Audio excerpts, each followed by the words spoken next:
stopped, I just lay there for a second, not moving, not because I was hurt, but because I was catching my breath. I didn't even realize my head was in a fire, but the people saw what happened and pulled me out as quickly as possible. My parents came running over and I could hear my mom screaming, like blood-curdling screams. She was probably thinking her son just burned his face off. When my mom took my helmet off, I was completely fine. Not a single burn. The helmet protected me from the fire. I don't know if motorcycle helmets are designed to be fireproof or if I just got incredibly lucky, but I was completely unharmed. I didn't even know I fell into the fire until they told me. I felt the fall, I felt myself sliding, I felt people grabbing me, but I didn't feel any heat or flames. I basically got out of that situation with just a few scratches. I gave the bike back to my dad immediately and said, "Okay, can I just have the little kid one again?" You know, I'm starting to notice that there were a lot of moments in my life where I did something dangerous involving fire when I was younger. And that remains true for this next story about the time where my mom made chili one night. But this wasn't just any chili. No, this was really good chili. The kind that's been marinating all day, got all the spices perfectly balanced. The kind that makes the whole house smell amazing. Okay, I should stop describing the food. I'm just getting hungry. I know I've said before that my mama can't cook, but when it comes to chili, she locks in. There was only one problem. I wasn't home the night she was making it. I was at a friend's house. So when the next day came, you know the one thing I wanted to have was some of that leftover chili. So I went to the kitchen and she had one bowl of it left over, saved specifically for me, and it was wrapped in tinfoil. But it was cold from sitting in the fridge. And since I'm not a psychopath, I decided to heat it up in the microwave. How could I mess this up? Well, never underestimate my ability to ruin something. Because remember, I said the chili had tinfoil on it. I had absolutely no idea that tinfoil and microwaves were mortal enemies. Nobody told me.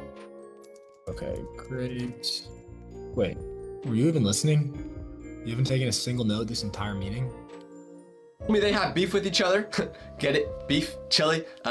So I took this bowl of chili out of the fridge with its tinfoil on and put it in the microwave. I then set the timer to 1 minute. I pressed start and I left the kitchen to go to the bathroom while it was heating up. So I'm in the bathroom when I start to hear sounds coming from the kitchen. At first, it's just a little popping. The popping sound gets louder and faster. And now it sounded like someone was setting off fireworks in my kitchen. And you know the popping sound is loud if I can hear it over the sound of my stream. I ran back to the kitchen as fast as I could. Inside the microwave, there was a full-on fire. Not a little flame, a legit fire with sparks flying everywhere like a Tesla coil. The tin foil was glowing. There were blue and white electrical arcs jumping around. And for a second, I stood there frozen, just watching this light show. And then I realized I'm the only one in this house. I should probably stop this before it burns the whole place down. So I ran over and opened the microwave door, which stopped the sparks, but the damage was already done. The inside of that microwave looked like it had just been through a war. The microwave was dead. Not like a, it just needs to cool down type of dead. No, like a never gonna work again dead. I tried pressing buttons. No one else was home. So I decided the best course of action was to just not tell anyone what I did. So I cleaned up the bowl of destroyed chili, threw away the evidence, and left the microwave looking normal from the outside. You couldn't tell it was broken anymore unless you tried to use it. But a couple days later, my brother did try to use it. He put his food in, pressed some buttons, and nothing happened. The display didn't light up, and he told my mom. So she came over to look, and they were both confused. And this is where I had to lock in, because I walked over,